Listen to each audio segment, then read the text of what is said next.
ಎಲ್ರಿಗೂ ನಮಸ್ಕಾರ. ಮೊದಲನೇದಾಗಿ ಏಳುಮನೆ ತಂಡ ಗೌರಿ ಗಣೇಶ ಹಬ್ಬದ ಹಾರ್ದಿಕ ಶುಭಾಶಯಗಳು. ತುಂಬಾ ಖುಷಿ ಆಗ್ತಾ ಇದೆ. ಪ್ರತಿ ವರ್ಷ ನಮ್ಮ ಫ್ಯಾಮಿಲಿ ಜೊತೆ ಸೆಲೆಬ್ರೇಟ್ ಮಾಡ್ತಾ ಇದ್ದೆ. ಇವತ್ತು ಇಷ್ಟು ದೊಡ್ಡ ಫ್ಯಾಮಿಲಿ ನಮ್ಮ ಜೊತೆ ಇದೆ. ತುಂಬಾ ಖುಷಿ ಆಗ್ತಾ ಇದೆ. ಬಂದಿರೋ ಎಲ್ರಿಗೂ ಥ್ಯಾಂಕ್ ಯು ಸೋ ಮಚ್.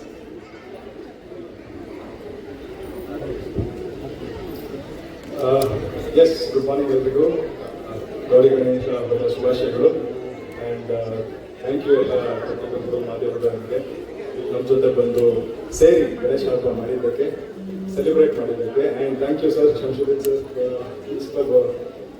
ಈ ಥರ ಫಸ್ಟ್ಲಿ ಗಣೇಶ ಹಬ್ಬ ಸೆಲೆಬ್ರೇಟ್ ಮಾಡ್ಕೊಂಡು ನಮ್ಮ ಜೊತೆ ಸೇರಿ ನಮಗೊಂದು ಅವಕಾಶ ಕೊಟ್ಟು ಒಟ್ಟಿಗೆ ಸೆಲೆಬ್ರೇಟ್ ಮಾಡೋ ಥರ ಒಂದು ಚಾನ್ಸ್ ಕೊಟ್ಟಿದ್ದಕ್ಕೆ ಥ್ಯಾಂಕ್ ಯು ಸರ್.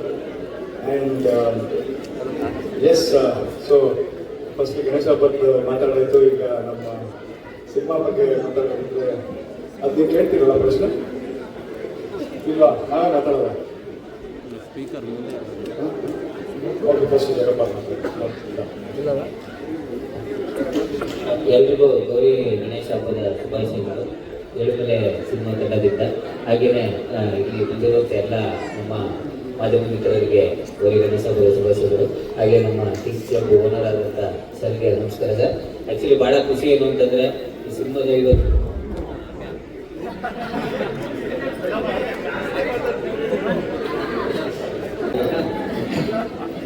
ಎಲ್ರಿಗೂ ಥ್ಯಾಂಕ್ ಯು.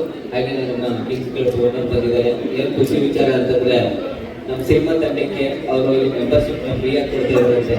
ಅದು ಭಾಳ ಖುಷಿ ಆಯಿತು ನಮಗೆ. Thank you sir, thank you so much. Cinema ಬಗ್ಗೆ ಸರ್ ಮಾತಾಡ್ತಾರೆ.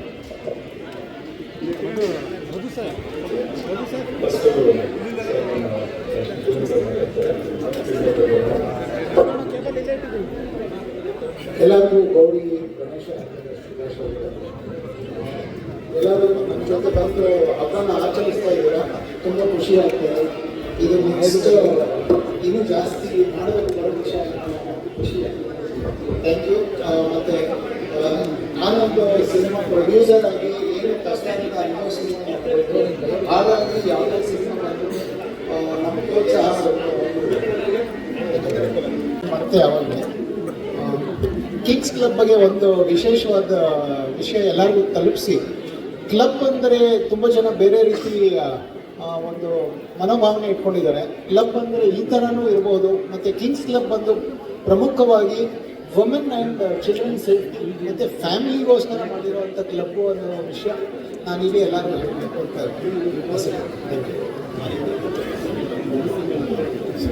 ಏಳುಮಲೆ ಚಿತ್ರ ಇದು ಭಾಳ ಸ್ಪೆಷಲ್. ಇದ್ರ ಬಗ್ಗೆ ಒಂದು ಸ್ವಲ್ಪ ವಿವರಣೆ ಕೊಡ್ತೀನಿ. ಯಾವ ಥರ ಸ್ಟಾರ್ಟ್ ಆಯಿತು, ಆಡಿಟ್ ಚಿಕ್ಕ ನಾವೆಲ್ಲ ಒಂದು ತಂಡ ಕಟ್ಟಿ ಯಾಕೆ ಈ ಥರ ಕಾನ್ಸೆಪ್ಟ್ ತೊಗೊಂಡು ಸಿನಿಮಾ ಮಾಡಬೇಕು ಅಂತ ಅಂದ್ಕೊಂಡು ಅದ್ರ ಬಗ್ಗೆ ಮಾತಾಡ್ತೀನಿ. ಆಮೇಲೆ ನಿಮ್ಗೇನೋ ಪ್ರಶ್ನೆ ಇದ್ದರೆ ದಯವಿಟ್ಟು ಪಾಸ್ ಮಾಡಿ ಖಂಡಿತ ಉತ್ತರ ಕೊಡ್ತೀನಿ. ಸೊ ತರುಣ್ ಸರ್ ಮತ್ತು ನನ್ನ ರಿಲೇಷನ್ಶಿಪ್ ನಿಮಗೆ ಗೊತ್ತು, ಲಾಂಗ್ ಟೈಮ್. 2009ರಿಂದ ನನಗೆ ತರುಣ್ ಸರ್ ಪರಿಚಯ. ಸೊ ತರುಣ್ ಸರ್ ರ್ಯಾಂಬೋ ಕತೆ ಕೇಳಿದ ತಕ್ಷಣ ಒಂದು ಕತೆನ ಲಾಕ್ ಮಾಡಬೇಕಂತೇಳಿ ಕತೆನ ಅವತ್ತು ಲಾಕ್ ಮಾಡಿದ್ರು. ನನಗೆ ಶರಣ್ ಸರ್ ತುಂಬ ಪರಿಚಯ. ಸೊ ಶರಣ್ ಸರು ರ್ಯಾಂಬೋ ಕತೆ ಕೇಳಿ, ಸರ್ ಇದನ್ನೇನಾರು ಮಾಡ್ಬೋದಾ, ನೀವು ಒಂದ್ಸಲ ಫೀಡ್ಬ್ಯಾಕ್ ಕೇಳಿ ಕತೆ ಕೇಳಿ. ಯಾಕಂದರೆ ನಾನು ಫಿಲ್ಮ್ ಸ್ಕೂಲ್ಗೆಲ್ಲ ಹೋಗಿದ್ದರಿಂದ ಸಿನಿಮಾ ಬಗ್ಗೆ ನಾಲೆಜ್ ಇರೋದ್ರಿಂದ, ಸರ್ ಈಗ ಒಂದು ಕತೆ ಕೇಳಿ, ಕತೆ ಕೇಳಿದೆ, ಒಂದಷ್ಟು ಫೀಡ್ಬ್ಯಾಕ್ ಕೊಟ್ಟೆ. ಆವಾಗ ಶರಣ್ ಸರ್ ಹೇಳಿದ್ರು, ಸರ್ ನಿಮ್ಮ ಥರ ಫೀಡ್ಬ್ಯಾಕ್ ಕೊಟ್ಟರು, ನೀವು ಒಬ್ಬ ಹುಡುಗ ಇದ್ದಾನೆ, ನೀವು ಅವನ ಹತ್ರ ಮಾತಾಡಬೇಕು. ಯಾರು ಅಂತ ಕೇಳಿದೆ, ತರುಣ್ ಸುಧೀರ್ ಅಂತ ಹೇಳಿದ್ರು. ನನಗೆ ಭಯ ಆಯಿತು, ಸರ್ ದೊಡ್ಡ ಆರ್ಟಿಸ್ಟ್ ಮಗ, ನಾನು ಹೆಂಗೆ ಮಾತಾಡಲಿ ಅಂತ. ಸರ್ ನೀವು ಮಾತಾಡಿ ಸರ್, ಆಮೇಲೆ ನೀವು ನೆಕ್ಸ್ಟ್ ನನಗೆ ಆಮೇಲೆ ಫೋನ್ ಮಾಡಿ. ನಾನು ಫೋನ್ ಮಾಡಿದ್ರೆ ತರುಣ್ ಸರ್ ಎತ್ಕೊಂಡ್ರು ಫೋನು, ಹಿಂಗೆ ಮಾತಾಡಿದ್ವಿ ಸರ್, ಈ ಥರ ಡಿಸ್ಕಷನ್. ಸೊ ಅಲ್ಲಿಂದ ನಮ್ಮ ರಿಲೇಷನ್ಶಿಪ್ ಸ್ಟಾರ್ಟ್ ಆಯಿತು. ಸೊ ನಾನು ತರುಣ್ ಸರ್ ರ್ಯಾಂಬೋ ಮಾಡಿದ್ವಿ, ರ್ಯಾಂಬೋ ಆದಮೇಲೆ ರ್ಯಾಂಬೋ 2 ಮಾಡಿದ್ವಿ, ಅದಾದಮೇಲೆ ಜೊತೆಲಿ ಗುರು ಶಿಷ್ಯರು ಮಾಡಿದ್ರು. ಅದಾದಮೇಲೆ ನಾವು ತರುಣ್ ಸರ್ ಯಾವಾಗ ಡಿಸ್ಕಷನ್ ಮಾಡಬೇಕಂದ್ರೆ, sir we should do something different sir, ಏನೋ ಒಂದು ವಸ್ತು ಮಾಡಬೇಕು ಸರ್. ಕಾಮಿಡಿ ಮಾಡಿದ್ದೀವಿ, ಇನ್ನೊಂದು ಸಬ್ಜೆಕ್ಟ್ ಮಾಡಿದ್ದೀವಿ, ಎಲ್ಲ ಮಾಡಿದ್ದೀವಿ, ಏನೋ ಒಂದು ವಸ್ತು ಲವ್ ಸ್ಟೋರಿ ಅಂತ ನಮ್ಮ ಮನಸ್ಸಲ್ಲಿ ತುಂಬ ಕಾಡ್ತಾ ಇತ್ತು. ಯಾವ್ದಾರು ಒಂದು ಒಳ್ಳೆ ಲವ್ ಸ್ಟೋರಿ ಮಾಡಬೇಕು ಅನ್ನೋದು. ಆ ಮೂಮೆಂಟಲ್ಲಿ ಏನೋ ಕೆಲಸಕ್ಕೆ ಬೆಂಗಳೂರು ಹೋಗಿದ್ದೆ. ಬಿಫೋರ್ ತರುಣ್ ಅಂಡ್ ಸೋನಲ್ ಮೀಟಿಂಗ್ಗೆ, ಅದಕ್ಕೂ ಮುಂಚೆ ಹೋಗಿದ್ದೆ. ಎಲ್ಲ ಸುದ್ದಿ ಆಡ್ತಾ ಇದ್ದವು. ನಾವು ಫೋನ್ ತೆಗೆದೇ ಕಡಿಮೆ ಹೋಗಿ, ಸರ್ ಇದು ನಿಜ, ನಾನು ನಿಮ್ಮ ಫ್ರೆಂಡ್ ಹಿಂಗೆ ಆಗ್ತೀರ ಹಂಗೆ ಆಗ್ತಿದ್ದಾರೆ ಅಂತ ಕೇಳೋದು. ಅದಕ್ಕೆ ನಾನು ಹೇಳಿದೆ, ಅವರನ್ನೇ ಒಂದು ಪ್ರೆಸ್ ಮೀಟ್ ಮಾಡಿ ಹೇಳ್ತಾರೆ, ನೀವು ಅಲ್ಲಿ ತನಕ ಹೋಲ್ಡ್ ಮಾಡಿ. ಅವು ಹೋದಾಗ ಸರ್ ಬಂದಿದ್ರಲ್ಲ ಒಂದು ಕತೆ ಕೇಳಿ ಅಂತ ಹೇಳಿ. ಸೊ ಒಳಗಡೆ ಆಫೀಸ್ ಒಳಗಡೆ ಹೋದಾಗ ಪುನೀತ್ ಅಂತ ಹೊಸ ಹುಡುಗ ನನ್ನ ಪರಿಚಯ ಇದ್ದಾನೆ, ಯಾಕಂದರೆ ಕಾಟಕದಲ್ಲಿ ಸಾಂಗ್ಸ್ ಬರೆದಿದ್ದ, ಗುರುಶಿಷ್ಯರಲ್ಲಿ ಕೆಲಸ ಮಾಡಿದ್ದ. ನಾನು ಒಂದು ಕತೆ ಹೇಳ್ತೀನಿ ಅಂತ ಒಂದು ಲೈನ್ ಕತೆ ಹೇಳಿದೆ. ಸರ್ ಕತೆ ಚೆನ್ನಾಗಿದೆ, ಕಾಫಿ ಕುಡ್ಕೊಂಬರೋಣ, ಫುಲ್ ಹೇಳಿ ಅಂತ. ಮತ್ತೆ ಫುಲ್ ಹೇಳೋದು. ಸೊ ಫಸ್ಟ್ ಹಾಫ್ ಆಯಿತು, ಬ್ರೇಕ್ ನೋಡ್ತಾರೆ ತಗೊಳ್ಳಲ್ಲ ಅಂದರೆ ಮತ್ತೆ ಸೆಕೆಂಡ್ ಹಾಫ್ ಕಂಟಿನ್ಯೂ. ಸೊ ಭಾಳಷ್ಟು ಕರೆಕ್ಷನ್ಸ್ಗಳು ಮಾಡೋಕ್ಕೆ ಮಾಡಿದ್ವಿ. ಸೊ 1 ವರ್ಷಕ್ಕೆ ಮುಂಚೆ ಸ್ಟಾರ್ಟ್ ಆಗಿದ್ದು, ಅದೇ ಥರ ಭಾಳಷ್ಟು ಕರೆಕ್ಷನ್ಸ್ ಮಾಡ್ತಾ ಬಂದ್ವಿ. ಸ್ಕ್ರಿಪ್ಟ್ನ ಚೆನ್ನಾಗಿ ರೀಫೈನ್ ಮಾಡ್ಕೊಂಡ್ವಿ. ಸೊ ಪುನೀತು ಎಲ್ಲ ಫೀಡ್ಬ್ಯಾಕ್ ತಗೊಂಡು, ತರುಣ್ ಸರ್ ತುಂಬ ವರ್ಕ್ ಮಾಡಿಸೋದು ಕಥೆನ. ಒಂದು ಸ್ಟೇಜ್ಗೆ ರೀಚ್ ಆದವ್ರು ಮತ್ತೆ ನನಗೆ ಫೋನ್ ಮಾಡೋರು. ಆ ಥರ ಬ್ಯಾಕ್ ಆ್ಯಂಡ್ ಫೋರ್ತ್ ಮಾಡಿ ಕತೆಗೆ ಒಂದು ಒಳ್ಳೆ ರೂಪ ಬಂತು. Something away from A comedy films. ಅವಾಗ ಈ ಥರದೊಂದು ಥ್ರಿಲ್ಲರ್ ಲವ್ ಸ್ಟೋರಿ ಜಾನ್ರ ಬಂದಿದ್ದರಿಂದ ಈ ಥರದೊಂದು ಸಿನಿಮಾ ಮಾಡೋಣ ಅಂತೇಳಿ ಅವಾಗ ತಂಡ ಕಟ್ಟಬೇಕು ಅಂತೇಳಿ ನಾನು ತರುಣ್ ಸರ್ ಇದನ್ನು ಮಾಡೋಣ ಅಂತ ಒಪ್ಕೊಂಡ ಮೇಲೆ ಹೀರೋಯಿನ್ ಹುಡುಕಾಟ, ಸಪೋರ್ಟಿಂಗ್ ಆ್ಯಕ್ಟರ್ ಹುಡುಕಾಟ ಆ ಥರ ಹೋಗಿದ್ದು. ಸೊ ಪ್ರತಿಯೊಂದು ಕ್ಯಾರೆಕ್ಟರ್ಲಿ ಭಾಳ ಪ್ರಾಮಿನೆನ್ಸ್ ಪ್ಲೇ ಮಾಡುತ್ತೆ. ಚಿತ್ರದ ಟೈಟಲ್ಲು ಅವಾಗ ಏನು ಅಂದ್ಕೊಂಡಿರಲಿಲ್ಲ, ಜಸ್ಟ್ ಬ್ಲ್ಯಾಂಕ್, ಪ್ರೊಡಕ್ಷನ್ ನಂಬರ್ 2 ಅಂತೇಳಿ ಸ್ಟಾರ್ಟ್ ಮಾಡಿದ್ವಿ. ನಾವು ತರುಣ್ ಸರ್ ಸ್ಟಾರ್ಟ್ ಮಾಡಿದ್ವಿ, ಮಧ್ಯೆ ಬರೋದು ಹೋಗೋದು ಸೊ ನಡೀತಾ ಇತ್ತು. ಅದಾದಮೇಲೆ ಇದು ಒಂಥರ ಫ್ರೆಶ್ ಫೀಲ್ ಇರಬೇಕು ಸಿನಿಮಾ ಅಂತ ಅಂದ್ಕೊಂಡಾಗ ನೋನ್ ಆರ್ಟಿಸ್ಟ್ನ ಯಾರೋ ಲೀಡ್ ಪೇರ್ಗೆ ಹಾಕ್ಕೊಳಕ್ಕಾಗಲ್ಲ. ಸೊ ಹಾಗಾಗಿ we wanted to try something new face. ಅವಾಗ ನ್ಯಾರೋ ಡೌನ್ ಮಾಡಬೇಕಾದ್ರೆ ಸರ್ ಮಹಾನಟಿಯಲ್ಲಿ ಮಾಡಿದಾರಲ್ಲ ಪ್ರಿಯಾಂಕಾ ಸರ್ ನೋಡಿದ್ರ ಅಂದರೆ ಖಂಡಿತ ನೋಡಿದ್ದೀನಿ ಸರ್, ಸೊ ಸೂಟ್ ಆಗುತ್ತಾ ಅಂತ ಸ್ಕ್ರೀನ್ ಟೆಸ್ಟ್ ಮಾಡಿಸಿ ಎಲ್ಲ ಮಾಡಿ, ಅಂದರೆ ನಮ್ಮ ರೋಲ್ಗೆ ಸ್ಕ್ರೀನ್ ಟೆಸ್ಟ್. ಇವ್ರಿಗೆ ನಾವು ಆ್ಯಕ್ಟಿಂಗ್ ಟೆಸ್ಟ್ ಮಾಡೋಕ್ಕಾಗಲ್ಲ, ಯಾಕಂದರೆ ಅವ್ರು ಆಲ್ರೆಡಿ ಪ್ರೂವ್ ಮಾಡಿದ್ದಾರೆ ಮಹಾನಟಿಯಲ್ಲಿ. ಸೊ ಜಸ್ಟ್ ಸ್ಕ್ರೀನ್ ಟೆಸ್ಟ್ ಮಾಡಿ ನಮ್ಮ ಕ್ಯಾರೆಕ್ಟರ್ಗೆ ಸೂಟ್ ಆಗ್ತಾರೆ ಏನೋ ಅಂತ ಟ್ರೈ ಮಾಡಿ ಅವಾಗ ಇವರು ನ್ಯಾರೋ ಡೌನ್ ಆದರು ನಮಗೆ. ಸೊ ಆವಾಗ ಪ್ರಿಯಾಂಕಾ ಈ ಫೈನಲೈಸ್ ಪ್ರಿಯಾಂಕಾ. ಅದಾದಮೇಲೆ ಅಭಿಷೇಕ್, ಎಲ್ಲರೂ ರಾಣ ಅಂತ ಕರೀತಾರೆ, ನಾನು ಅಭಿ ಅಂತ ಕರಿತೀನಿ. ಸೊ ಸರ್ ಇದು ಅಭಿಷೇಕ್ ಹತ್ರ ಮಾತಾಡೋಣ ಅಂತ ಹೇಳಿದ್ರು. ಒಂದಷ್ಟು ಚಾಯ್ಸಸ್ ಇತ್ತು. ನನ್ನ ಆಮೇಲೆ ಸರ್ ನಾನು ಏಕ್ಲವ್ಯ ನೋಡಿದ್ದೀನಿ, ಸೊ ಐ ಆಮ್ ಕಂಫರ್ಟಬಲ್. ಆ ಲುಕ್ ವೈಸು, ರಗಡ್ ಲುಕ್ಕು ಅದೆಲ್ಲ ನೋಡಿದ್ರೆ is comfortable sir, but again we have to do screen test ಅಂತ ಹೇಳಿದೆ. ಸ್ಕ್ರೀನ್ ಟೆಸ್ಟ್ ಮಾಡಿ ಆಮೇಲೆ ಫೋಟೋ ಎಲ್ಲ ಕಳಿಸಿದ್ರು, ಎಲ್ಲ ಮಾಡಿದ್ಮೇಲೆ sir whatever character we thought Harisha ಅನ್ನೋ ಹುಡುಗ ಈ ಹುಡುಗನ ಮ್ಯಾಚ್ ಆಗ್ತಾನೆ sir, okay let's take him on. ಆ ಥರ ಇಬ್ಬರು ಬಂದರು. ಸೊ ಇವ್ರದ್ದು ಫ್ಯಾಮಿಲಿ ಬ್ಯಾಕ್ಗ್ರೌಂಡು, ಇವರು ಆ್ಯಕ್ಟಿಂಗ್ ಕಲ್ತ್ಕೊಂಡ್ರದೆಲ್ಲ ನಿಮ್ಗೆ ಗೊತ್ತಿದೆ. ಇವ್ರದ್ದು ಥಿಯೇಟ್ರಿಕಲ್ ಬ್ಯಾಕ್ಗ್ರೌಂಡ್. ಇವರಿಬ್ಬರನ್ನೂ ಕರೆದು 15 ದಿನ ವರ್ಕ್ಶಾಪ್ ಮಾಡಿಸಿದ್ವಿ. ವರ್ಕ್ಶಾಪ್ ಮಾಡಿಸಿ, ಈಗ ಥಿಯೇಟ್ರಲ್ಲಿ ಏನಾಗುತ್ತೆ ಅಂದರೆ people try to tend to act more because they need to gain attention, ಆ ಥರದ್ದೆಲ್ಲ ಇರುತ್ತೆ. ಬಟ್ ಸಿನಿಮಾದಲ್ಲಿ ನೀವು ಸಟಲ್ಲಾಗಿ ಆ್ಯಕ್ಟ್ ಮಾಡಬೇಕು. ಸಿನಿಮಾದಲ್ಲಿ ಯಾವ ಟೈವ್ ಎ ಕಂಟ್ರೋಲ್ ಪರ್ಫಾರ್ಮೆನ್ಸ್, ಸಮ್ಟೈಮ್ಸ್ ನೀವು ಅಂಡರ್ ಪರ್ಫಾರ್ಮು ಮಾಡಬೇಕು. ಸೊ ಇವೆಲ್ಲನೂ ನಾವು ಕೋಚ್ ಮಾಡಿ ಇಬ್ಬರನ್ನೂ ರೆಡಿ ಮಾಡಿದ್ವಿ. ಸೊ ಬೈ ಗಾಡ್ಸ್ ಗ್ರೇಸ್ ತುಂಬ ಚೆನ್ನಾಗಿ ಆ್ಯಕ್ಟ್ ಮಾಡಿದ್ದಾರೆ. ನಮ್ಮ ಜೊತೆಲಿ ಟ್ರಾವೆಲ್ ಮಾಡಿದ್ರು. ನಮಗೆ we wanted somebody you can travel with our film. ಈಗ ನಾನು 2 ವರ್ಷ ಸ್ಕ್ರಿಪ್ಟಲ್ಲಿ ಟ್ರಾವೆಲ್ ಮಾಡಿ, ಪ್ರೊಡಕ್ಷನಲ್ಲಿ ಟ್ರಾವೆಲ್ ಮಾಡಿ ಎಲ್ಲ ನಾನು ಮಾಡ್ತೀನಿ, ಅದೇ ಥರ ನಮ್ಮ ಟೀಮಲ್ಲಿ ಸಿಕ್ಕಿದ್ರು. ಸೊ ಅದಾಯಿತು. ಅದಾದಮೇಲೆ ಒಂದು ಇಂಪಾರ್ಟೆಂಟ್ ಕ್ಯಾರೆಕ್ಟರ್ಗೆ ಕಿಶೋರ್ ಬಂದರು, ಆಮೇಲೆ ನಾಗಾಭರಣ ಬಂದರು. ಅದಾದಮೇಲೆ ಏನಾಯಿತು, ಒಂದು ಕಾಮಿಡಿ ಕ್ಯಾರೆಕ್ಟ್ರು ಈ ಸ್ಟೇಜಲ್ಲೇ ಇದ್ದಾರೆ, ಒಂದು ಕಾಮಿಡಿ ಕ್ಯಾರೆಕ್ಟ್ರು ನಮ್ಮ ಜಗಪ್ಪ, ಫ್ಯಾಂಟಾಸ್ಟಿಕ್ ಆ್ಯಕ್ಟ್ರು. ಸೊ ನಮಗೆ ಹ್ಯೂಮರ್ ಬೇಕು ಅಂತ ಹೋದಾಗ ನ್ಯಾಚುರಲಾಗಿ ಯಾರು ಹ್ಯೂಮರ್ ಮಾಡ್ತಾರೆ, ಬಟ್ ಫ್ರೆಶ್ ಫೀಲ್ ಇರಬೇಕು ಅಂತ ಹುಡ್ಕೊಂಡು ಹೋದಾಗ ನಮಗೆ ಜಗಪ್ಪ ನಮ್ಮ ರೇಡಾರಲ್ಲಿ ಬಂದರು.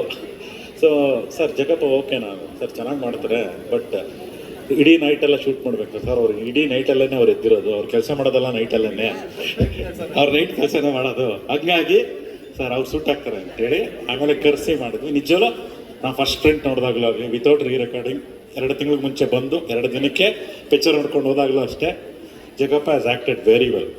ಒಂದು ಸೀರಿಯಸ್ ಸೀನ್ನ ಈ has really improved it very well through is comedy timing, natural timing ತುಂಬ ಚೆನ್ನಾಗಿ ಮಾಡಿದ್ದಾರೆ. ಸೊ ಅದು ಜಗಪ್ಪ. ಅದಾದಮೇಲೆ ನಾಗಭರಣ ಮಾಡಿದ್ದಾರೆ, ಕಿಶೋರ್ ಮಾಡಿದ್ದಾರೆ, ಭಾಳಷ್ಟು supporting actress. Plot content is strong. ಆಮೇಲೆ ನಿಮಗೆಲ್ಲ ಗೊತ್ತಿರೋ ಹಾಗೆ ತರುಣ್ ಸರ್ ಕ್ಲೋಸ್ ಫ್ರೆಂಡ್ ನಮ್ಮ ಜಗಪತಿ ಬಾಬು ಸರ್ ಮಾಡಿದ್ದಾರೆ. ಮೇಡಮ್ಗೂ ಚೆನ್ನಾಗಿ ಪರಿಚಯ, ರಾಬರ್ಟಲ್ ಅವರೆಲ್ಲ ಒಟ್ಟಿಗೆ ಕೆಲಸ ಮಾಡಿದ್ದಾರೆ. ಸೊ ಅವ್ರು ಬಂದು ಮಾಡಿದ್ದಾರೆ ಅಂದರೆ how much of passion or how much of ಪ್ರೀತಿ ಇದೆ ಅವ್ರಿಗೆ ನಮ್ಮ ತಂಡದ ಮೇಲೆ, ಎಸ್ಪೆಷಲಿ ತರುಣ್ ಸರ್ ಮತ್ತು ಸೋನಲ್ ಅವ್ರ ಮೇಡಮ್ ಮೇಲೆ ಈಗ ತುಂಬ ಪ್ರೀತಿ. ಆ ರೋಲ್ಗೆ ತುಂಬ ಜನನ್ನ ಕನ್ಸಿಡರ್ ಮಾಡಿದ್ವಿ. ಮೈ choice was only one thing, Jagapathi Babu sir ಬರಲೇಬೇಕು ಸರ್, ನೀವೇನು ಮಾಡ್ತೀರೋ ಗೊತ್ತಿಲ್ಲ, ನಾನು ಇವತ್ತು ತನಕ ನಿಮ್ಮನ್ನು ಏನೂ ಕೇಳಿಲ್ಲ, ಅವ್ರು ಬರಲೇಬೇಕು ಇದಕ್ಕೆ ಅಂತ ಕೇಳಿದೆ. ಆಮೇಲೆ ಒಂದಿನ ಫೋನ್ ಮಾಡೋದು, ಸರ್ ಜಗಪತಿ ಬಾಬು ಬರ್ತಿದ್ದಾರೆ, ಶೂಟಿಂಗ್ ನಡೀತಾ ಇದೆ, ನೀವು ಬರೋಕ್ಕಾಗತ್ತೆ ಅಂದರೆ ಸರ್ 2 ಡೇಸಿಗೆ ಬರೋಕ್ಕಾಗಲ್ಲ, but definitely I'll meet him ಅಂತ. So special thanks to Tarun sir, ಅದಕ್ಕೆ ಜಗಪತಿ ಬಾಬು ಬಂದರು. So it was a good audition, ತುಂಬ ಚೆನ್ನಾಗಿ ಮಾಡಿದ್ದಾರೆ. Yes, carried the character very nice manner. ನೀವೆಲ್ಲ ಸಿನಿಮಾ ನೋಡಿದಾಗ ನಿಮ್ಗೆ ಅಗೇನ್ ಪೀರಿಯಡಿಕ್ಸ್ ಸಿನಿಮಾಗಳು ಮತ್ತು ಪ್ಯಾನ್ ಇಂಡಿಯಾ ಒಂದು ಕಾಂಪಿಟೇಷನ್ ಮಧ್ಯದಲ್ಲಿ ಈ ಥರದ ಒಂದು ಲವ್ ಸ್ಟೋರಿ ಸಿನಿಮಾ ಮಾಡಬೇಕು ಅನ್ನೋ ಒಂದು ಧೈರ್ಯ ಬರುತ್ತಲ್ಲ, ಅದೇ ಒಂದು ಹೊಸ್ತನ. ಅಂದರೆ ಈಗ ತರುಣ್ ಅವ್ರ ಕಡೆಯಿಂದನೂ ಅಷ್ಟೇ, ಅವ್ರು ಮಾಡಿರೋಂಥ ಡೈರೆಕ್ಷನ್ ಸಿನಿಮಾಗಳಲ್ಲೂ ಯಾವುದೂ ಕೂಡ ಪ್ರೀತಿ ಮೇಲೆ ಅಂದರೆ ರೊಮ್ಯಾಂಟಿಕ್ ಸಿನಿಮಾಗಳು ಯಾವುದೂ ಇಲ್ಲ, ಎಲ್ಲವೂ ಬೇರೆ ಒಂದು ಪೀರಿಯಡಿಕ್ ಕಂಟೆಂಟ್ ಆಗಿರುತ್ತೆ ಅಥವಾ ಬೇರೆನೇ ಇರುತ್ತೆ. ಫಸ್ಟ್ ಟೈಮ್ ನೀವು ಕೇಳಿದಾಗ ತರುಣ್ ಸರ್ ಲವ್ ಸ್ಟೋರಿ ಮಾಡೋಣ ಅಂತಾಗ ನಿಮಗೆ ಬಂದಂಥರ ಮಾತುಗಳು ಅಥವಾ ಏನು ನಡೀತಂತ ಸಂದರ್ಭದಲ್ಲಿ ಸ್ಟೋರಿ ಮಾಡ್ತಾ ಇದ್ರೆ? ಐ ಥಿಂಕ್ ಈಗ ನೀವು ಹೇಳ್ದಂಗೆ ಪೀರಿಯಾಡಿಕ್ ಪ್ಯಾನ್ ಇಂಡಿಯಾ ಸಿನಿಮಾ ಅಂತ ಜಾಸ್ತಿ ಮಾಡ್ತಿದ್ದಾರೆ. ಬಟ್ ನಾನು ತರುಣ್ ಸರ್ ಜೊತೆ ಇವಾಗ ಇಷ್ಟು ದಿನಗಳು ಟ್ರಾವೆಲ್ ಮಾಡಿದಾಗ ನನಗೆ ಅವ್ರ ಬಗ್ಗೆ ಅರ್ಥ ಆಗಿರೋದೇನೆಂದರೆ, ಅವರು ಒಂದು ಸಿನಿಮಾ ಅಂದರೆ ಅದನ್ನ ಆಡಿಯನ್ಸ್ ರೀತಿಯಲ್ಲಿ ಫಸ್ಟು ನೋಡೋದು. ಅವ್ರು ಈ ಜಾನರ್ ಆ ಜಾನರ್ ಅಂತ ಹೇಳಿಲ್ಲ. ಆಮೇಲೆ ಇವಾಗಲೇ ನಮ್ಮ ನಾಗೇಂದ್ರ ಸರ್ ಹೇಳಿದಂಗೆ ಮೇ ಬಿ ಅವರು ಟ್ರಾವೆಲ್ ಮಾಡಿರೋ ಒಂದು ಇದರಲ್ಲಿ ಅವ್ರಿಗೆ ಅನಿಸಿತ್ತು ಅಂತ ಇವಾಗ ಹೇಳಿದ್ರು, ನಾವು ಒಂದು ಲವ್ ಸ್ಟೋರಿ ಮಾಡಬೇಕು, ಯಾವಾಗಲೂ ಕಾಮಿಡಿ ಜಾನರಲ್ಲಿ ಮಾಡ್ಕೊಂಡು ಬಂದಿದ್ದೀವಿ ಅಂತ ಇವಾಗಲೇ ಜಸ್ಟ್ ಹೇಳಿದ್ರು. ಸೊ ಅವ್ರಿಗೂ ಅದೇ ರೀತಿ ಒಂದು ಐ ಥಿಂಕ್ ಅನಿಸಿರ್ಬೋದು, ಓಕೆ ಈ ಥರ ಒಂದು ಮಾಡಬೇಕು ಅಂತ. ಸೊ ಈ ಒಂದು ಕತೆ ಬಂದಿದ್ದಾಗ, ಬಟ್ ನಮ್ದು actually yes it's love story, but ನಮ್ದು ಕಂಪ್ಲೀಟ್ ಲವ್ ಸ್ಟೋರಿ ಅಲ್ಲ. ಅದರಲ್ಲೂ ತರುಣ್ ಸರ್ ನೋಡಿ ಲವ್ ಸ್ಟೋರಿ ಮಾಡ್ಬೇಕಂತ ಅನ್ಕೊಂಡ್ರು ಫುಲ್ ಲವ್ ಸ್ಟೋರಿ ಮಾಡಿಲ್ಲ. ಅದರಲ್ಲೂ ಒಂದು ಟ್ರೂ ಇನ್ಸಿಡೆಂಟ್ ಇಟ್ಕೊಂಡು ಆ ಒಂದು ಬ್ಯಾಕ್ ಡ್ರಾಪ್ 2004 ಬ್ಯಾಕ್ ಡ್ರಾಪಲ್ಲಿ ಏನು ನಡೆದಿದೆ, ಒಂದು ಮೇಜರ್ ಇನ್ಸಿಡೆಂಟ್ ಇಟ್ಕೊಂಡು ಒಂದು ಕತೆ ಮಾಡಿದ್ರು. ಆಮೇಲೆ ಐ ಥಿಂಕ್ ಒನ್ ನೈಟ್ ಕತೆ ಇರೋದ್ರಿಂದ ಅದೊಂದು ಥ್ರಿಲ್ಲರ್ ಜಾನರಲ್ಲಿ ಬರುತ್ತೆ. ಸೊ ಅದು ಇಷ್ಟೆಲ್ಲ ಜಾನರ್ಗಳು ಸೇರಿಕೊಂಡು ಮಧ್ಯೆ ಲವ್ವು ಇದೆ, ಆ ಥರ ಒಂದು. ನೀವು ಹೇಳಿದಾಗೆ ಮದುವೆ ಆದ್ಮೇಲೆ ಬದಲಾದ್ರ ಅಂತ ತರುಣ್ ಅವರು? ಎಸ್, ನನಗಂತೂ ಹಂಗೆ ಅನ್ಸೋದು. ಆವತ್ತು ಆ್ಯಕ್ಚುಲಿ ಅವ್ರ ಕಾಲ ಹಂಗೆ ಹೇಳ್ತಿದ್ದೆ ನಾನು 100%. ನೋಡಿ ಸೋನಲ್ ಮ್ಯಾಮ್ ಓಡೇ ಹೋದ್ರು. ಏನಿಲ್ಲ ಇಲ್ಲ ಬಟ್ ಮದುವೆ ಆದ್ಮೇಲೆ ಬದಲಾಗಿದ್ದಾರೆ ಸ್ವಲ್ಪ ಅಂತ ನನಗೂ ಅನಿಸುತ್ತೆ. ನಾನು ಅವ್ರ ಕಾಲು ಎಳಿತಾ ಇರ್ತೀನಿ.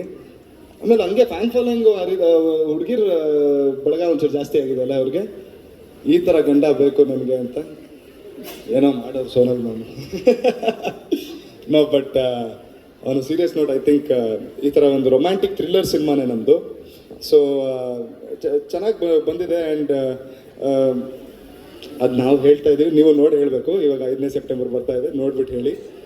ಬಟ್ ಅದೇ ನೋಡಿ. But complete love story I think ಇವತ್ತಿನ ಜನ್ರೇಷನಲ್ಲಿ ನೀವು ಹೇಳ್ದಂಗೆ ಈ ಥರ ಎಲ್ಲ ಒಂದು ಜಾನರ್ಗಳು ಬಂದಿದ್ವಾಗ ಕಂಪ್ಲೀಟ್ ಲವ್ ಸ್ಟೋರಿ ಅನ್ನೋದು ಯಾರೂ ಆ ಥರ ಕೈ ಇಡೋದು ಇಲ್ಲ. ಈ ಥರ ಒಂದು ಎಕ್ಸ್ಟ್ರಾ ಒಂದು ಕಾಂಟೆಂಟ್ ಇಟ್ಕೊಂಡೇ ಮಾಡೋದು. ಸೊ ಅದೇ ರೀತಿ ನಮ್ಮ ನಾಗೇಂದ್ರ ಸರ್, ತರುಣ್ ಸರ್ ಎಲ್ಲರೂ ಮಾಡಿರೋದು. ಸರ್, ಇವಾಗ ನೈಜ ಘಟನೆ ಆಧಾರಿತ ಜೊತೆಗೆ ಸಾಕಷ್ಟು ಲವ್ ಸ್ಟೋರಿಗಳನ್ನು ನಾವು ನೋಡಿದ್ದೀವಿ. ನೈಜ ಘಟನೆ ಆಧಾರಿತ ಇಟ್ಕೊಂಡೆ ಬೇರೆ ಬೇರೆ ವಿಭಿನ್ನ ಈ ಸಿನಿಮಾ ಏಳುಮಲೆ ಸಿನಿಮಾ ಹೇಗೆ ಆ ಎಲ್ಲ ಸಿನಿಮಾಗಳಿಗೆ ವಿಭಿನ್ನವಾಗಿ ನಿಲ್ಲುತ್ತೆ? ಈಗ ಲವ್ ಸ್ಟೋರಿ ಅಂತ ಬಂದಾಗ ಅದನ್ನ ಎಷ್ಟೋ ಸಿನಿಮಾಗಳನ್ನ ನೋಡಿದ್ದೀವಿ, ಇದು ಹೇಗೆ ವಿಭಿನ್ನವಾಗಿ ನಿಲ್ಲುತ್ತೆ?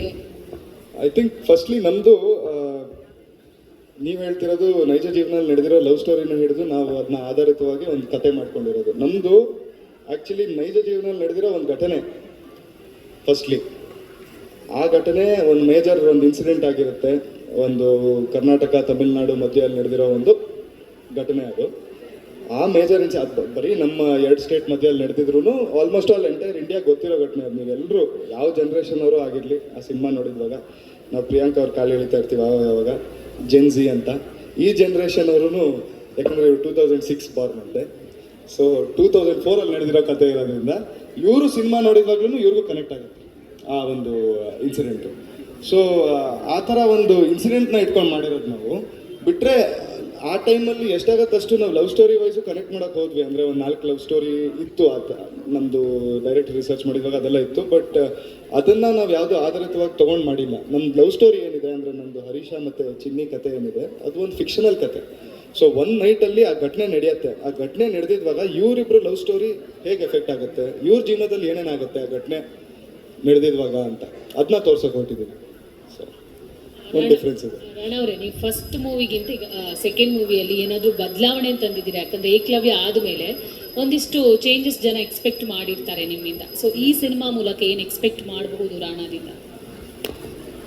I think second part first answer ಮಾಡಬೇಕಂದ್ರೆ, ಏಕಲವ್ಯ ಆಗಿದ್ಮೇಲೆ ನನಗೆ ಆಲ್ಮೋಸ್ಟ್ ಆಲ್ ಎಲ್ಲರಿಂದ ಒಂದು ಒಳ್ಳೆ ರಿವ್ಯೂನೇ ಬಂದಿತ್ತು, ಚೆನ್ನಾಗಿ ಮಾಡಿದ್ದೀನಿ ಅಂತ. ಒಂದೇ ಬ್ಯಾಡ್ ರಿವ್ಯೂ ನನಗೆ ಬಂದಿದ್ದೇನೆಂದರೆ, ಸ್ಕೂಲ್ ಗೆಟಪ್ಪಲ್ಲಿ ಗಡ್ಡ ತೆಗೆದಿದ್ಯಾ ಕೆಡ್ದಾಗ ಕಾಣಿಸ್ತೀಯ ಅಂತ. ನಾನು ಹೇಳಿದೆ, ಓಕೆ ನಾನು ಅದು ಎಕ್ಸ್ಪ್ಲನೇಷನ್ ಕೊಡೋದಕ್ಕಿಂತ ಸ್ಕೂಲಲ್ಲಿ ನನಗೆ ಗಡ್ಡ ತೆಗ್ದಿಲ್ಲ ಅಂದರೆ ಹೆಂಗೆ ಓಡಾಡಲಿ ಅಂತ ನನಗೆ ಬಂದಿತ್ತು. ಬಟ್ ಓಕೆ, ಅದು ಬಿಟ್ಟು ಐ ಥಿಂಕ್ ಇದರಲ್ಲಿ ಒಂದು ಚೇಂಜ್ ಓವರ್ ಅನ್ನೋಕ್ಕೆ ಹೇಳಬೇಕಂದ್ರೆ, ಐ ಥಿಂಕ್ ಅದು ಒಂದು ಕಮರ್ಷಿಯಲ್ ಸಿನಿಮಾ. ಅಲ್ಲಿ ನಡೆದಿದ್ದು ಒಂದು ಕಂಪ್ಲೀಟ್ ನಾವೆಲ್ಲ ಒಂದೊಂದು ವಿಷಯನೂ ಟ್ರೀಟ್ ಮಾಡಿದ್ದು ಒಂದು ಕಮರ್ಷಿಯಲ್ ರೀತಿಯಲ್ಲಿ ಮಾಡಿದ್ವಿ. ಅಂದರೆ ರಚಿತಾ ಅವ್ರನ್ನ ನೋಡಿದ್ರೆ ಮೀಟ್ ಮಾಡೋಣ ಅಂತ ಒಂದು ಸಾಂಗ್ ಶುರು ಆಗೋದು, ನಾವು ಡ್ಯಾನ್ಸ್ ಆಡೋದು, ಹಂಗೆಲ್ಲ ಇತ್ತು. ಇದು ನಾವು ತುಂಬ ರಿಯಾಲಿಟಿಗೆ ಹತ್ತಿರವಾದ ಒಂದು ಕತೆ, ಆ ರೀತಿನೇ ತೋರ್ಸೋಕೆ ಹೋದ್ವಿ. ಆ ಒಂದು ನೈಟ್ ಕತೆ ಅಂತ ಹೇಳ್ತೀವಲ್ಲ, ಸೊ ಆ ನೈಟಲ್ಲಿ ಇವ್ರ ಜೀವನದಲ್ಲಿ ನನ್ನ ಜೀವನದಲ್ಲಿ ಏನು ನಡೀತು ಅಂತ ಜಸ್ಟ್ 1 by 1 ಅವ್ರ ಇನ್ಸಿಡೆಂಟ್ಸ್ ತೋರಿಸ್ಕೊಂಡು ಹೋಗಿದ್ದೀವಿ ಅಷ್ಟೇ. ಅಕಸ್ಮಾತಾಗಿ ನಾನು ಅವ್ರನ್ನ ನೋಡಿದ್ರು, ನಮ್ಮ ಮಧ್ಯೆ ಲವ್ ಆದ್ರೂ ಏನೋ ಒಂದು ಸಾಂಗ್ ಶುರು ಆಗೋದು, ಇಲ್ಲಾಂದರೆ ಇವ್ರಿಗೆ ಯಾರೋ ಬಂದು ಏನೋ ಹೇಳಿದ್ರು ಅಂತ ನಾನು ಗುದ್ದಾಡೋದು, ಆ ಥರ ಎಲ್ಲ ಅದೆಲ್ಲ ನಮ್ಮ ರಿಯಲ್ ಡೈಲಿ ಜೀವನದಲ್ಲಿ ನಡೆಯಲ್ವಲ್ಲ. ಸೊ ಹೇಗೆ ಆ ಒಂದು ನೈಟಲ್ಲಿ ಹೇಗೆ ಎಲ್ಲ ಇನ್ಸಿಡೆಂಟ್ ನಡೀತು ಅಷ್ಟೇ ತೋರಿಸಿದ್ವಿ. ಸೊ ಐ ಥಿಂಕ್ ಅದಕ್ಕೋಸ್ಕರ ಒಂಚೂರು ತುಂಬ ಒಂದು ಚೇಂಜಸ್ ಮಾಡಬೇಕಾಗಿತ್ತು. ಅಂದರೆ ಎಲ್ಲೋ ಒಂದು ಕಡೆ ಒಂದು ಆಡಂಬರ, ಒಂದು ಓವರ್ ಆ್ಯಕ್ಷನ್ನು, ಒಂದು ಎಕ್ಸ್ಟ್ರಾ ಆ ಥರ ಒಂದೇನು ತೋರಿಸಿದೆ. ತುಂಬ ಸಟಲಾಗಿ ಇವಾಗ ನಾನು ನಿಮ್ಮ ಹತ್ರ ಇವಾಗಲೂ ನಾನು ಇನ್ಫ್ಯಾಕ್ಟ್ ಮೈಕ್ ಇಟ್ಕೊಂಡು ಮಾತಾಡುವಾಗ ಸ್ವಲ್ಪ ಹಿಂಗೆಲ್ಲ ಮಾಡ್ತೀನಿ. ಬಟ್ ಅದೇ ನಾನು ನಿಮ್ಮ ಹತ್ರ ಕೂತ್ಕೊಂಡು ಡೈರೆಕ್ಟಾಗಿ ಒಂದು ಚೇರ್ ಮುಂದೆ ಮಾತಾಡಿದ್ರೆ ಹಿಂಗೆ ಸುಮ್ಮನೆ ಸಿಂಪಲಾಗಿ ಮಾತಾಡ್ತೀನಿ ಅಲ್ವಾ. ಸೊ ಅದು ಒಂದು ಬೇಕಿತ್ತಿದ್ದು, ಅದು ಬೇಕು ಅಂತ ನಮ್ಮ ಡೈರೆಕ್ಟರ್ ಆಗಿರಲಿ, ತರುಣ್ ಸರ್ ಆಗಿರಲಿ ತುಂಬ ಅವರು ಹೇಳಿದರು, ಇದು ತುಂಬ ನ್ಯಾಚುರಲ್ ತೊಗೊಳೋಣ, ಎಷ್ಟಾಗತ್ತಷ್ಟು. ಅಂದರೆ ಜನ ನೋಡಿದ್ವಾಗ ಅವ್ರಿಗೆ ಕನೆಕ್ಟ್ ಆಗಬೇಕು, ಏನೋ ನಿಜವಾಗ್ಲೂ ಈ ಥರ ಆಗ್ತಿದೆಯಲ್ಲ ಇವ್ರ ಜೀವನದಲ್ಲಿ ಅಂತ ಅವ್ರು ಕನೆಕ್ಟ್ ಆಗಬೇಕು ಅಂತ. ಸೊ ಅದನ್ನು ನಾವು ಮೈಂಡಲ್ಲಿ ಇಟ್ಕೊಂಡು ಮಾಡಿದ್ದು. ಅದಕ್ಕಾಗಿ ನಮ್ಮ ಸರ್ ಹೇಳ್ದಂಗೆ ನಾವು ಅಷ್ಟೆಲ್ಲ ವರ್ಕ್ಶಾಪ್ ಮಾಡಿದ್ದು, 15 ದಿನ ವರ್ಕ್ಶಾಪ್ ಎಲ್ಲ ಮಾಡಿದ್ದು. ಸೊ ದಟ್ ವಿ ಕ್ಯಾನ್ ಅದು ಒಂದು ಕ್ಯಾರೆಕ್ಟರ್ನ ನಾವು ಕಂಪ್ಲೀಟಾಗಿ ಫೀಲ್ ಮಾಡಿ ಆ ಕ್ಯಾರೆಕ್ಟ್ರೇ ಆಗೋಣ ಅಂತಲೇ ಒಂದು ಪ್ರಯತ್ನ ಇದ್ದಿದ್ದು. ಸೊ ಆ ಒಂದು ಡಿಫ್ರೆನ್ಸ್ ಇದೆ. ನಿಮ್ಮ ಸಿಸ್ಟರ್ ರಕ್ಷಿತ್ ಅವರ ಸಪೋರ್ಟ್ ಹೆಂಗಿತ್ತು? ಯಾಕಂದರೆ ಅವರು ಇಂಡಸ್ಟ್ರಿಯಲ್ಲೇ ಇದ್ದಿರೋದ್ರಿಂದ ಯಾವ ಥರ ಬ್ಯಾಕ್ ಬೋನ್ ಆಗಿ ನಿಂತರು, ಜೊತೆಗೆ ಅವರ ಹಸ್ಬೆಂಡ್ ಪ್ರೇಮ್ ಅವರು ಡೈರೆಕ್ಟರ್ ಆಗಿರೋದ್ರಿಂದ ಅವರು ಸಜೆಷನ್ಸ್ ಏನಾದರೂ ಇತ್ತಾ ನಿಮ್ಮ ಕ್ಯಾರೆಕ್ಟ್ರಿಗೆ, ಅಥವಾ ಏನಾದರೂ ಹೇಳ್ತಾ ಇದ್ದಿದ್ದು? ಈಗ ರಿಲೀಸ್ಗೆ ಕೂಡ ರೆಡಿ ಆಗಿರೋದ್ರಿಂದ ಏನಾದರೂ ಹೇಳಿದಾರಾ ಹೇಗೆ ಅಂತ? ಅಂದರೆ ಅವ್ರದ್ದು ಜನರಲಿ ನಾನು ಯಾವಾಗಾದ್ರೂ ಸ್ಟಕ್ ಆಗಿದ್ರೆ ಅವ್ರ ಹತ್ರ ಹೋಗ್ತೀನಿ, ಭಾವ ಆಗಿರಲಿ, ಅಕ್ಕ ಆಗಿರಲಿ, ಅವ್ರ ಹತ್ರ ಹೋಗ್ಬಿಟ್ಟು ಒಂದು ಸಜೆಷನ್ ಕೇಳ್ತೀನಿ, ಅಡ್ವೈಸ್ ಕೇಳ್ತೀನಿ, ಏನು ಮಾಡ್ಬೋದು ಇವಾಗ ಅಂತ ಕೇಳ್ತೀನಿ. ಬಟ್ ಈ ಒಂದು ವಿಷಯದಲ್ಲಿ ನಿಜವಾಗ್ಲೂ ಇವತ್ತವರೆಗೂ ನಾವು ಅವ್ರಿಗೆ ಕಥೆನೂ ಹೇಳಿಲ್ಲ.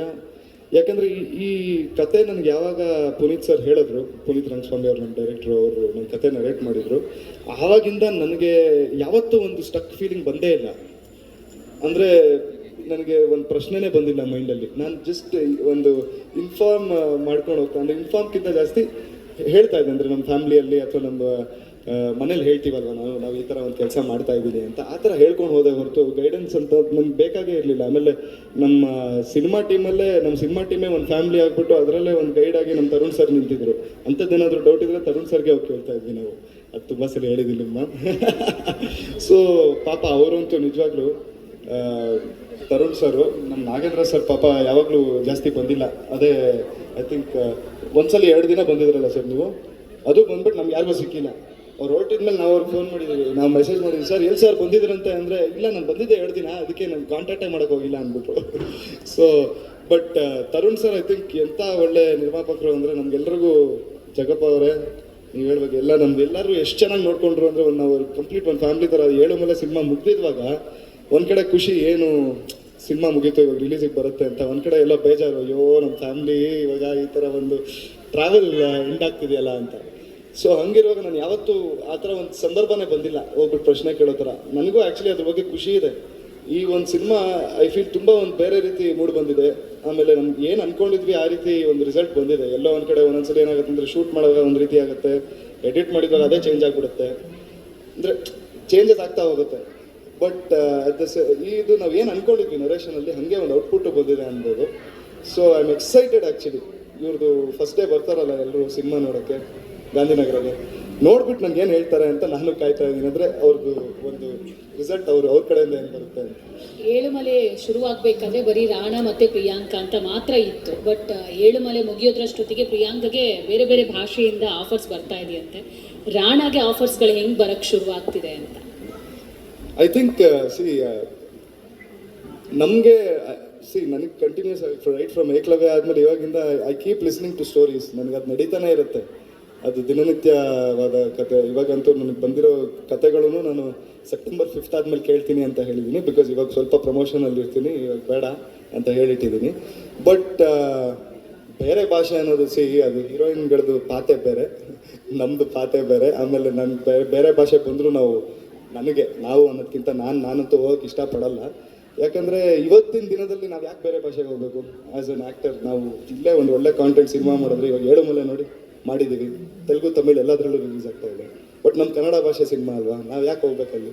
And at the same time I think ನಮ್ಮದು but when it comes to cinema ಅಂತ ಬಂದಿದ್ದಾಗ ನಾನು ಕತೆಗಳು ಕೇಳ್ತಾ ಇರ್ತೀನಿ. But first I don't want to jinx it. First cinema ಆದಮೇಲೆ ತುಂಬ ಕತೆಗಳು ಕೇಳಿದೆ. ಲಕ್ಕಿಲಿ ದೇವ್ರದಿಂದ ನನ್ನ ಅದೃಷ್ಟ ಅನ್ಬೋದು, ತರುಣ್ ಸರ್ ಕಡೆಯಿಂದ, ಪುನೀತ್ ಸರ್ ಕಡೆಯಿಂದ ಒಂದು ಒಳ್ಳೆ ಕತೆ ಬಂತು. ಟೈಮ್ ತೊಗೊಂಡ್ರು ಒಂದು ಒಳ್ಳೆ ಕತೆ ಬಂತು.